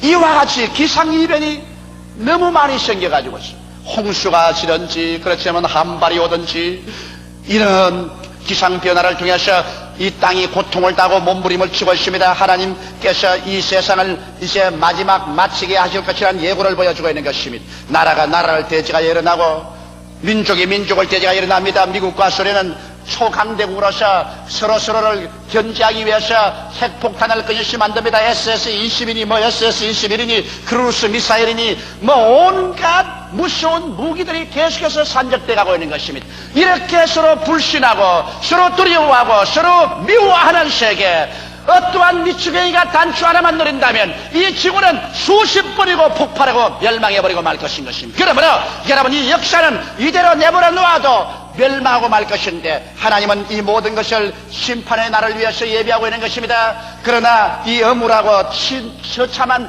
이러한 환경 가운데도 기쁜 소식이 있습니다. 왜냐하면 하나님께서 말세 남종과 여종 모든 육체에게 성령을 비와 같이 부어주겠다고 약속하신 것입니다.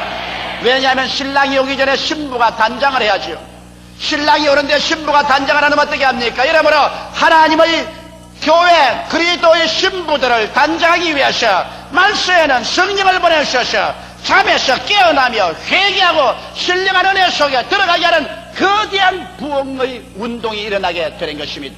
이러므로 오늘날 세속화 운동이 온 세계를 꽉 들어참과 동시에 성령운동도 일어나서 1900년부터 성령이 비와 같이 부어짐으로 가톨릭이나 신교나 할 것 없이 주를 찾는 사람들마다 성령으로 충만하게 역사하고 있는 것입니다. 이러므로 우리는 최후의 부흥의 시기에 도달한 것입니다.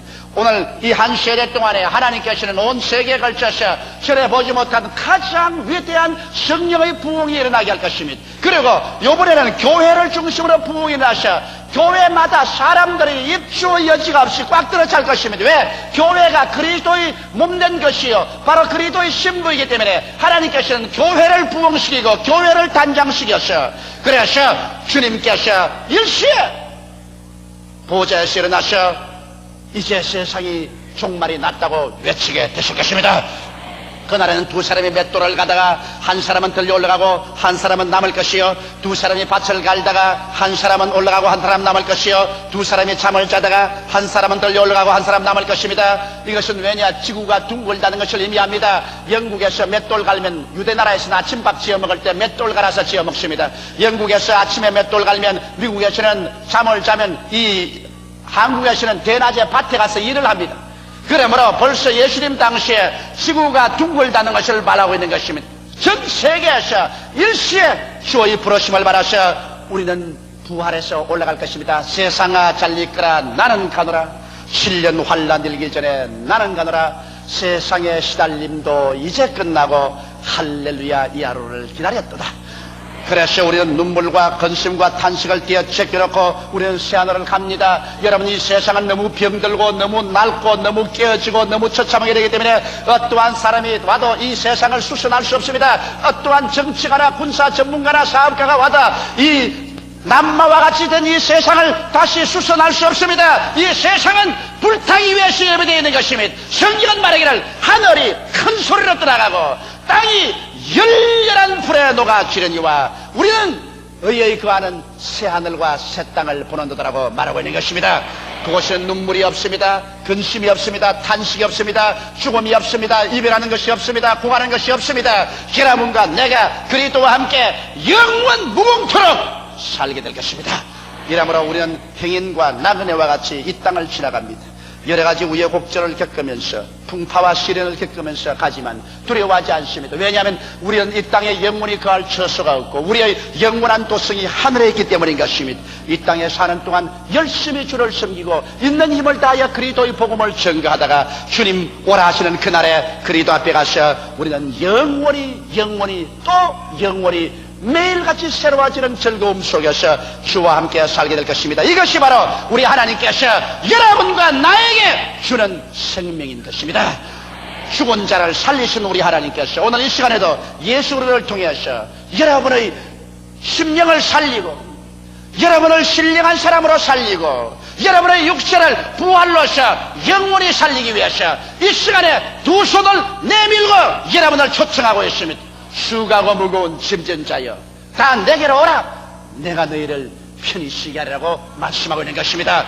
우리 주체하지 말고 이 예수 그리스도에게 뛰어나가서 우리의 현재와 미래와 영원한 삶을 내어 맡기는 여러분이 되시기를 주의 이름으로 축원합니다.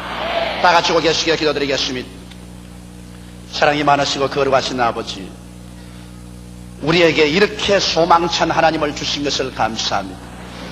우리는 다 죄짓고 불의하고 추악한 늑마 같은 인생들인데 어찌하다가 웬 말로 하나님의 부르심을 받았는지 말로 형용할 수가 없습니다. 하나님은 죽은 자를 살리신다고 했는데 이미 예수 그리스도로 말미암아 우리 속사람 살려주셨고 예수로 말미암아 우리의 신령한 사람을 살려주셨고 이제 장차 육체의 부활을 우리는 기다리고 있사옵나이다. 하나님 아버지, 우리는 날이 갈수록 소망차고 세월이 갈수록 기쁨이 넘칩니다. 우리 아버지 하나님이시여 우리에게 절망은 없고 매일매일 더 밝고 맑고 환한 소망이 기다리고 있사오니 감사합니다. 아버지, 산부 예배 출석한 후 이 성도들 이미 믿는 자들은 더욱 부활의 생명에 참여하게 도와주시옵시고 믿지 않는 자는 오늘 이 시간에 날내게 주 안에 들어오게 도와주시옵소서. 예수님 이름 받들어 기도하옵나이다. 아멘. 하나님의 은혜를 헛되이 받지 말라, 이 제목으로 은혜를 나누고자 합니다. 하나님은 전지전능하시며 무소부지하셔서 오늘 또 이 자리에 우리와 친히 같이 와 계십니다. 하나님은 이로우시며 거룩하시고 사랑과 자비가 한이 없었으고 무슨 일이든지 하나님이 하시는 일은 형통치 못한 일이 하나도 없습니다. 이 하나님을 우리는 예수 그리스도를 통해서 믿고 이 하나님이 우리의 영의 아버지가 되어 있습니다. 바울 선생께서는 우리들에게 이와 같이 좋으신 하나님께서 우리의 기도를 들으시고 우리에게 구원의 손길을 베풀기를 지금 간절히 바라고 계시는데 우리들이 잘못하여 하나님의 은혜를 헛되이 받을까 염려하셔서 오늘 읽은 이 성경 말씀을 통해서 경고하고 계신 것입니다. 하나님의 놀라운 은혜를 헛되이 받지 않기 위해서 우리 각자가 어떻게 해야 될 것입니까? 오늘 이 사실을 함께 알아보고자 합니다. 첫째로, 우리가 하나님께서 우리의 존재와 삶의 원천이 되신다는 것을 마음속에 깊이 아로삭이고 깨달아야만 되는 것입니다. 성경에는 하나님을 야훼 이레라고 하셨습니다. 하나님은 우리를 위해서 예비하시는 하나님인 것입니다. 성경 전체를 살펴볼지라도 하나님께서는 우리를 위해서 먼저 물질적인 세계를 완전히 예비해 놓으셨습니다. 아담과 하와를 지으시기 전에 하나님께서는 어둠 대신에 빛을 예비해 놓으셨으며, 그리고 궁창을 예비하시고 주님께서 바다 물과 함께 육지를 예비하시고 사람들이 먹고 살 수 있는 모든 과일이 나게 하시고 열매면 풀이 나게 하셨습니다. 하나님은 하늘의 해를 예비하시고 달과 별들을 예비하셨으며 공중의 새들을 예비하셨고 물속의 어족들을 예비하셨습니다. 땅 위에 기는 각종 곤충과 짐승들을 예비해 놓으시고 하나님께서 부족함이 없이 준비하신 연후에 하나님의 형상과 모양을 따라 아담과 하와를 지었습니다. 아담과 하와가 지음을 받고 하늘을 쳐다봐도 모자람이 없으며 땅을 살펴보아도 모자람이 없으며 물속을 들여다보아도 모자람이 없는 완전 무결한 예비된 세계 속에 태어난 것을 알게 된 것입니다. 하나님은 또한 아담과 하와를 위해서 동방의 에덴을 창설하시고 보기에도 아름답고 먹기에도 좋은 실과 나무를 예비하시고 그곳에서 그 동산을 지키며 가꾸며 하나님을 섬기며 살도록 예비해 놓으신 것입니다. 이러므로 야훼 이레, 하나님은 예비하신 하나님인 것입니다. 하나님께서 이 물질 세계의 하나는 예비하지 아니하는 것은 하나도 없었습니다. 또한 아담과 하와가 타락해서 범죄하여 하나님을 반역하고 이 세상에 죄악의 처참함을 가져왔을 때 하나님께서는 이 문제를 해결하기 위해서 홀로 소매를 거두시고 일하셨습니다. 아브라함을 택하시고 그를 통하여 선민 이스라엘을 세우시고 그 가운데 유다 지파를 택하시고 그를 통하여 독생성자 예수 그리스도가 탄생하게 하시고 그리스도께서 우리의 모든 죄와 불의, 추악과 저주, 절망과 죽음을 대신 짊어지고 십자가에 올라가셔 몸짓고 피를 흘려 이 모든 것을 다 청산하게 만드시고 그리고 하나님께서 모든 사람에게 와서 예수를 믿고 구원을 받으라고 말씀합니다. 예수를 통해서 하나님께서는 영의 신령한 천국을 예비하시고 구원의 길을 추호도 모자람이 없이 완전히 예비해 놓으신 것입니다. 이러므로 영적인 세계에 하나님께서 예비해 놓지 않은 것은 하나도 없습니다. 모든 것을 하나님께서 다 예비해 놓으신 것입니다. 그러므로 여러분 오늘 이 시간에 앉아 계신 여러분 각자를 위해서도 우리 하나님께서는 이미 모든 것을 알고 계시는 거로 여러분의 살 길을 예정하시고 그것을 모두 다 예비해 놓으셨습니다. 고린도전서 2장 9절에 보면 하나님께서 자기를 사랑하는 자를 위해서 예비해 놓은 모든 것은 눈으로 보지 못하고 귀로 듣지 못하고 마음으로도 생각지 못했다 함과 같음이라고 말한 것입니다. 하나님은 우리 인지를 초월해서 여러분을 위해서 하나도 남김없이 소상하게 예비해 놓았다는 것을 우리는 알아야만 하는 것입니다. 우리의 필요한 물질적인 세계도 하나님이 다 예비해 놓으셨으며 우리의 필요한 영적인 세계도 하나님께서는 하나도 모자람이 없이 모두 다 예비해 놓으셨습니다. 하나님께서는 여러분의 머리 위에 있는 머리카락 수조차 하나도 남김없이 다 계산해서 알고 계시는 하나님이신 것입니다. 그러므로 오늘날 우리 예수 믿는 사람들이 인생의 문제에 부딪히면 우리는 하나님과 우리와의 관계 속에서 그 문제를 해결해야 됩니다. 일반적인 사람은 인생의 문제의 해답을 인간의 힘으로 환경과 인간관계에서 해결하려고 합니다. 아담과 하와가 하나님과 관계 속에서 인생을 살려고 하지 아니하고 하나님께 등을 돌리고 하나님의 예비한 세계를 발길로 차버리고 뛰어나와서 자기의 인간의 수단과 방법과 지혜와 능력으로 문제를 해결하며 살려고 했지만은 인간의 능력은 한계가 있어 문제를 해결하지 못하고 처절한 절망에 빠지고 말았습니다. 오늘날도 예수 믿지 않은 사람은 아담과 하와와 같이 문제가 발생하면 그 문제를 인간의 지혜와 지식과 수단과 방법과 노력으로 해결하려고 하는 것입니다. 그러나 우리 예수 믿는 사람은 하나님께서 우리를 위해서 모든 것을 예비하신 하나님이기 때문에 우리의 문제는 하나님과 우리 사이의 관계에서 해결되어야만 하는 것입니다. 이러므로 우리의 문제는 수평적으로 해결할 것이 아니라 수직적인 면에서 해결해야 되는 것입니다. 하나님과 나의 사이에 문제가 해결되면 전능하신 능력으로 하나님은 예비하신 세계로 여러분을 이끌어 주시는 것입니다. 이렇기 때문에 예수 믿는 사람이 문제에 걸리면 교회에 와서 회개해야 될 것이요 새벽에 와서 부르짖어야 될 것이요 기도원에 가서 금식하며 주님께 외쳐서 하나님과 우리 사이에 막힌 담을 흘려버리면 하나님의 전능한 손길이 움직여서 우리를 예비하신 세계로 이끌어 주시는 것입니다. 역대하 20장 3절로 4절에 보면 유다의 위대한 왕 여호사밧에 대한 이야기가 있습니다. 여호사밧 왕이 그 강성기에 갑자기 모압과 암몬과 마흔 자손들이 연합해서 대군대를 결성하여 홍수와 같이 유다에 휘몰아쳐 왔습니다. 정신 차릴 리가 없습니다.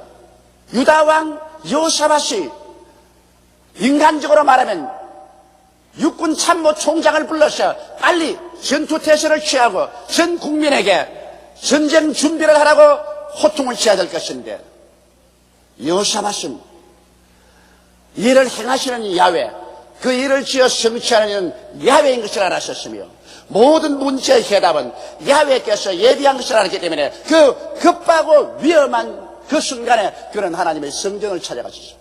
그리고 온 유다 백성으로 하여금 예루살렘 백성과 함께 하나님 성전을 찾아와서 모두 다 금식하며 하나님께 부르짖어 기도하라고 말하셨습니다. 그리고 그런 하나님께 부르짖어 외치기를 하나님이여 이 민족을 구출하여 주시옵소서. 여호사밧은 문제가 급박했을 때 인간의 수단과 방법으로 수평적으로 문제를 해결하려고 한 것이 아니라 수직적으로 하나님과의 관계에서 문제를 해결하기 위해서 하나님의 얼굴을 간절히 찾고 기도했어요. 그러자 하나님께서 응답하여 주셨습니다. 여호사밧아, 이 전쟁은 너가 싸울 것이 없다. 전쟁은 야훼의 것이라.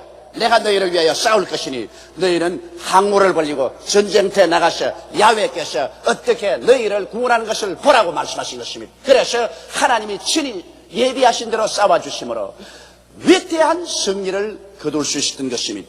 예수님께서도 우리 보고 말씀하시기를 회개하라, 천국이 가까웠느니라고 하셨습니다. 진실로 깨어져서 회개하여 하나님과 올바른 관계 속에 있으면 천국의 역사가 우리 가운데 이루어지게 되는 것입니다. 이러므로 우리의 문제는 하나님께서 모두 다 해답을 예비하고 있다는 것을 우리가 알아야 됩니다. 그래서 우리의 근본도 하나님이시요 우리 삶의 자원도 하나님이시기 때문에 우리가 하나님과 우리의 관계에서 문제가 해결될 수 있다는 사실을 오늘 주를 믿는 사람이 확실히 깨달아 알게 될 때 하나님께 나아가면 하나님께서는 전지 전능 무소부지하신 능력으로 우리의 문제를 예비하신 대로 해결하여 주시는 것입니다. 이렇기 때문에 예수 믿는 사람이 얼마나 강하고 담대하게 살아갈 수 있습니까? 눈에는 아무 증거 안 보이고 귀에는 아무 소리 안 들리고 손에는 잡히는 것 없다 할지라도 이 모든 것을 다 알고 계신 하나님께서 내 아버지가 되시고 나의 근원이 되시고 나의 삶의 원천이 되시고 이 하나님께서 나를 위해서 예비해 놓으셨으니 이 하나님을 간절히 찾고 이 하나님을 붙잡고 이 하나님과 나와 사이에 올바른 관계가 정립되면 문제는 그대로 해결돼 버리고 마는 것입니다. 둘째로 우리가 하나님의 은혜를 헛되이 받지 않기 위해서는 순종의 삶을 살아야만 하는 것입니다. 아담의 불순종은 그 이후에 처참한 비극을 가져왔던 것입니다. 여러분, 하나님은 아담이 하나님이 예비하신 동산에서 사는 것이 작정된 뜻이었습니다. 하나님은 여러분과 저에게 대해서도 모두 다 작정된 뜻을 가지고 계십니다. 그런데 아담과 하와를 위해서는 에덴 동산에서 하나님이 예비하고 준비한 그것을 누리며 사는 것이 아버지의 작정하신 뜻이었습니다. 그러나 아담과 하와는 아버지의 작정하신 뜻을 따르기를 원치 않았습니다. 아담과 하와는 하나님 중심으로 서지 않고 자기 중심으로 서며 하나님 뜻대로 살지 않고 자기 뜻대로 살며 신본주의로 살지 않고 인본주의로 살기를 원했었습니다. 그래서 하나님께서 금지한 열매를 따먹고 하나님의 뜻을 반박하고 반역했었습니다. 그래서 그는 반역의 길을 택했고 자기 혼자 살기로 작정했습니다. 그 결과 그는 하나님의 안식에서 쫓겨났습니다. 하나님이 다 예비해 놓으셨으니까 그곳에 사는 것이 얼마나 큰 안식이겠습니까? 염려, 근심, 불안, 초조, 절망 같은 거 없습니다. 하나님 중심으로 섬기고 살면 하나님 예비한 그 속에 사니까 마음에 얼마나 큰 평안과 안식을 갖고 살지 않겠습니까? 그러나 아담과 하와는 스스로 하나님의 안식을 발길로 차버리고 불안과 공포와 절망의 세계 속에 뛰어들어갔던 것입니다. 오늘 이 시간에 우리에 대한 하나님의 작정도 있습니다. 또다시 한번 하나님께서는 여러분과 나에게 안식을 제공하고 있습니다. 아담과 하와를 위해서는 에덴 동산을 만들었지만 이제 오늘날 하나님은 우리를 위해서 2000년 전에 예수 그리스도를 통해서 갈보리 십자가 동산을 만들어 주신 것입니다. 아담과 하와는 에덴 동산에서 살겠지만 이제 여러분과 나는 갈보리 십자가 동산에서 살도록 하나님께서 예비하여 주셨습니다. 예비하신 하나님께서는 아담과 하와를 위해서만 예비한 것이 아니라 오늘날 여러분과 나를 위해서 예수 그리스도를 통해서 갈보리 십자가 동산에서 그 위대한 예비를 해주신 것입니다. 갈보리 십자가를 통해서 하나님께서는 그 동산에 들어가서 우리들에게 죄의 용서를 예비해 주셨습니다. 죄를 짓고 불의하며 추악하고 버림을 받아야 마땅한 사람들이 그곳에만 들어오면 죄의 용서를 받고 하나님 백성이 되고 의롭게 되는 것입니다. 하나님께서는 갈보리 십자가 동산에서는 성령 충만을 예비해 놓으셨습니다. 예수를 통해서 하나님의 신이 우리에게 충만히 임하여서 우리가 하나님 안에, 하나님이 우리 안에 들어와서 하나님과 우리가 일체된 삶을 살 수 있는 그 영광스럽고 아름다운 길을 예비해 놓으셨습니다. 하나님께서는 갈보리 십자가 동산에서 여러분과 내 마음과 몸이 치료받을 수 있는 치료의 세계를 예비해 놓았었습니다. 주께서 우리 연약한 것을 친히 담당하시고 병을 짊어지고 가셨으며 예수님께서 채찍에 맞으심으로 우리가 나음을 입었기 때문에 갈보리 동산은 치료와 건강의 세계를 주님께서 예비해 놓은 것입니다. 우리 주님께서는 갈보리 십자가 동산에서는 이제 가시와 은거키를 제어버렸습니다. 아담과 하와가 하나님을 반역하고 에덴에서 쫓겨나오니 땅이 저주를 받아 가시와 은거키를 냈는데 갈보리 십자가 동산에서는 마지막 아담 예수 그리스도께서 머리에 가시채를 쓰시고 쇠가시에 찔려서 몸짓고 피를 흘려 죽으심으로 그 보혈로 말미암아 가시의 힘을 다 멸하여 버리고 아브라함의 축복으로 충만히 채워놓은 갈보리 십자가 동산을 예비해 놓으신 것입니다. 갈보리 십자가 동산에는 가시가 사라지고 은극기가 사라지고 저주가 떠나버리고 하나님의 은총과 축복이 임한 동산인 것입니다. 하나님이 예비한 갈보리 십자가 동산에는 영생 부활의 소망이 넘치는 동산입니다. 그곳에서 하나님은 그리스도를 통해서 사망을 철폐하시고 무덤을 파괴하시고 음부를 정복하시고 부활과 생명으로 가득 차게 하시고 영생의 소망으로 넘치게 하신 것입니다. 이러므로 오늘 우리가 초청을 받는 것은 에덴 동산이 아니라 이제 하나님께서 그리스도를 통해서 새롭게 만든 동산 갈보리 십자가 동산으로 하나님께서는 여러분을 초청하고 있는 것입니다. 우리는 이 동산에 들어가서 오중복음과 삼박자 축복을 누리면서 살아갈 수 있는 위대한 은총의 삶을 살아갈 수가 있는 것입니다. 그러나 아담과 하와가 에덴 동산에 거하기 위해서 하나님의 명령을 순종해야 했던 것처럼 오늘날 우리 갈보리 십자가 동산에 들어와 살기 위해서도 우리는 마음의 순종의 자세를 가져야 되는 것입니다. 우리는 말할 필요 없이 갈보리 십자가 동산에 들어오기 위해서는 회개하고 예수님을 구주로 모셔야 됩니다. 예수님께서 갈보리 십자가 동산에 들어오는 길이요 진리요 생명입니다.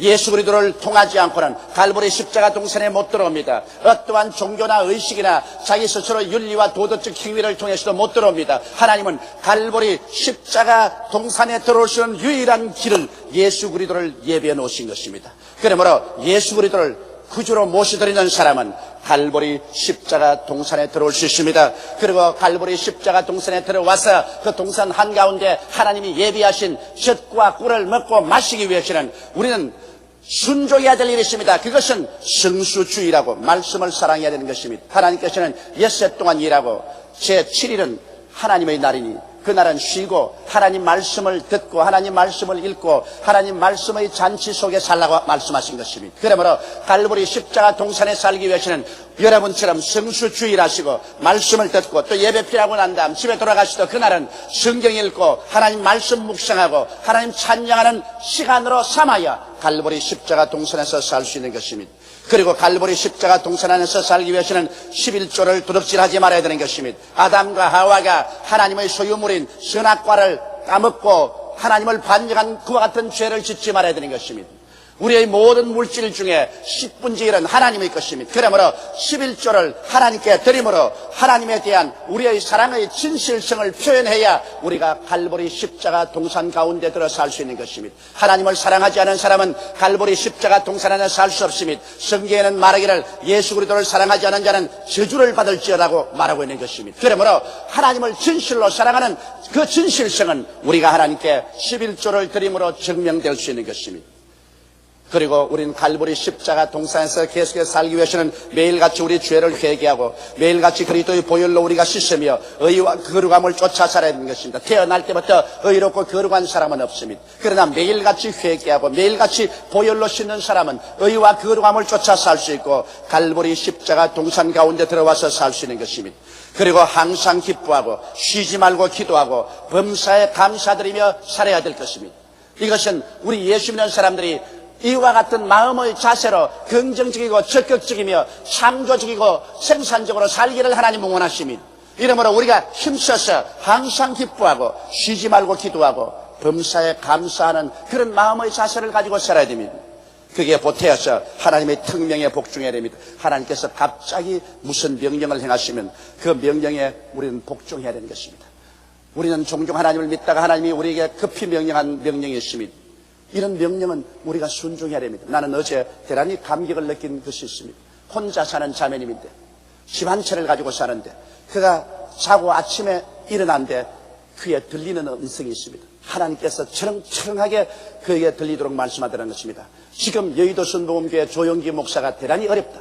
돈이 필요하다. 너 집을 팔아서 1천만 원을 하나님께 헌금으로 드려라. 그는 일어나서 하나님, 나는 혼자 사는 여자입니다. 내게는 이 집 한 채가 전체 재산입니다. 내가 1천만 원을 내다니요. 그건 할 수가 없습니다. 그래서 그날부터 마음에 고통이 생겨 왔습니다. 이것이냐 저것이냐, 순종이냐 불순종이냐.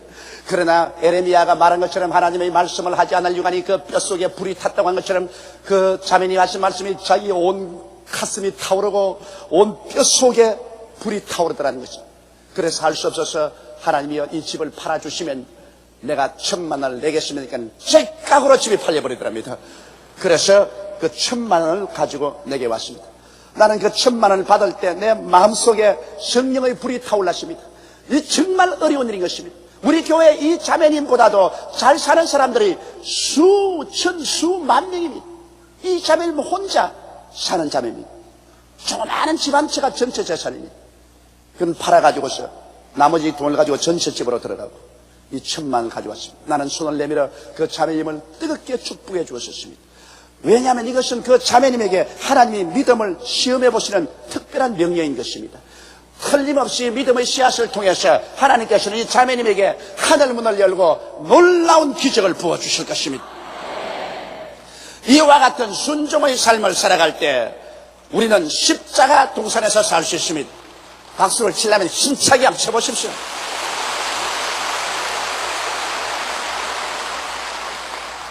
우리가 이렇게 박수를 칠 정도니 하나님께서 얼마나 보좌해서 박수를 치겠습니까? 순종의 자녀를 가졌다는 것은 하나님이 얼마나 기쁘고 영광스러운 일이겠습니까? 이러므로 여러분 우리는 하나님께 전폭적인 순종을 통해서 하나님의 은혜를 헛되이 받은 일이 없도록 해야 될 것입니다. 셋째로 우리는 하나님을 믿음으로 말미암아 하나님의 은혜를 헛되이 받지 말아야 되는 것입니다. 여러분 세상에 사는 사람은 인간의 이성과 경험을 믿습니다. 자기가 학교에서 배우고 머리로 깨달은 것이나 자기 인생에 경험한 것 이외에는 절대로 믿으려고 하지 않습니다. 그렇기 때문에 성경은 모두 다 신하여 거짓말이라고 말합니다. 또 어떤 사람들은 인간의 감각과 환경을 믿습니다. 자기 눈으로 보고 귀로 듣고 코로 냄새 맡고 입으로 맛보고 손으로 대어보고 감각하는 것만 믿고 그리고 자기 환경에 일어나는 현실만 믿지 하나님의 능력과 영광을 믿지 않으려고 하는 것입니다.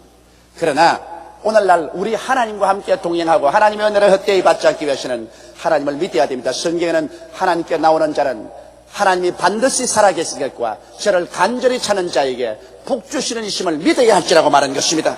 믿음이 없이는 하나님을 기쁘시게 하지 못한다고 성경은 말했었으며 나의 여인은 믿음으로 말미암아 살리라고 하셨으며 예수님께서는 내 믿은 대로 할지어다고 말씀하신 것입니다. 이러므로 여러분 우리가 믿음으로 산다는 것은 투쟁입니다. 모세와 이스라엘 백성을 보십시오. 300만 이스라엘 백성이 모세의 인도를 따라 홍해수가에 왔을 때 앞에는 창이란 홍해수가 부비치고 그들이 건너갈 다리도 없고 배도 없습니다. 그런데 갑자기 뒤에서 애굽의 바로가 마음을 고쳐먹고 이스라엘을 도로 종으로 잡기 위해서 전군을 동원하여 질풍노도와 같이 밀려오는 것입니다. 이스라엘 백성들은 샌드위치가 되었습니다. 앞에는 대해요, 뒤에는 애굽 군대라. 인간의 모든 이성과 경험을 다 통해봐도 살 길이 없고 인간의 감각과 환경은 이제 그들은 죽었다고 고함을 칩니다. 그래서 이스라엘 백성들은 마치 물이 마른 연못 가운데 모인 올챙이처럼 바글바글하면서 하나님을 원망하고 모세를 원망했습니다. 모세야 어디 애굽에 장지가 없어서 우리를 이곳에 불러와서 죽게 하는가? 차라리 종으로 살면서 사는 것이 좋았다. 그러나 모세는 인간의 이성과 감각을 초월했었습니다. 인간의 경험과 환경을 초월해서 그는 창조주 하나님을 믿었습니다. 그는 하나님을 바라고 하나님께서 기적을 베풀 줄 믿습니다. 그럴 때 하나님께서 모세에게 말씀합니다. 너 손에 있는 지팡이를 들어 홍해수로 갈라지게 하라. 모세가 손을 내미니 홍해수가 갈라졌고 이스라엘 백성은 육지로 홍해수 가운데를 지나갔으며 그를 따라오던 애굽 사람들은 물 가운데서 다 물이 덮어버리며 수장되고 마른 것입니다. 이스라엘 백성들이 수르 광야에 들어와서 사흘 길을 가나 물을 얻지 못하다가 마라라는 연못에 백성들이 와서 물을 마시니 물이 써서 마시지 못하게 되었습니다. 백성들은 모두 다 그 감각적인 쓴 연못물과 그 환경의 사막에서 이젠 죽었다고 생각하기 때문에 또다시 탄식하고 울고 모세를 원망했습니다.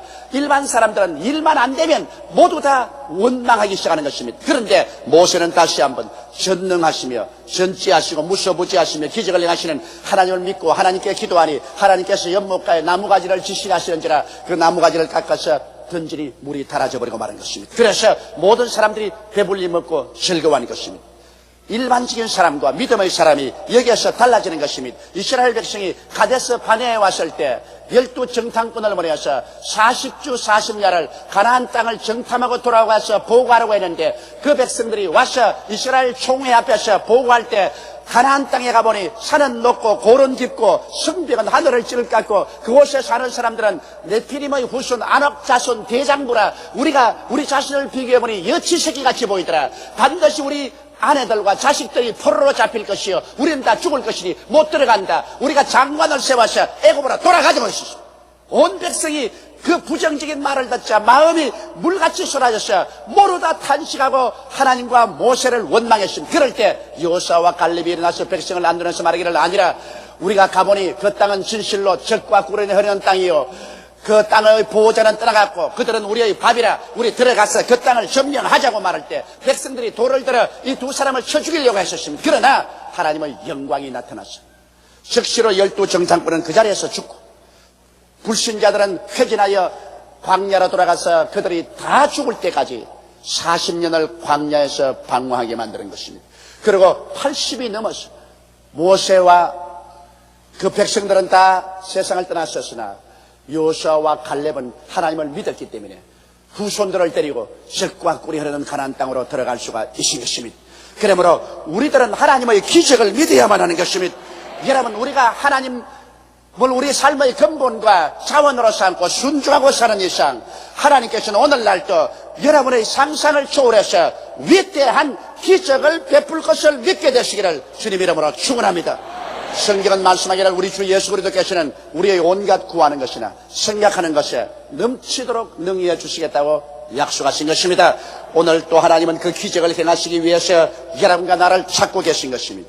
우리가 하나님을 우리들의 삶의 근본으로 삼고 하나님께 순종의 삶을 살고 하나님의 기적적인 도움을 믿고 기도하며 살아갈 때 비로소 하나님의 예비하시고 작정하신 세계 안에서 살게 되고 하나님께서 애써서 이루어 놓은 은혜를 우리가 헛되이 받지 않은 그러한 삶을 살게 되는 것입니다. 오늘 하나님은 말씀합니다.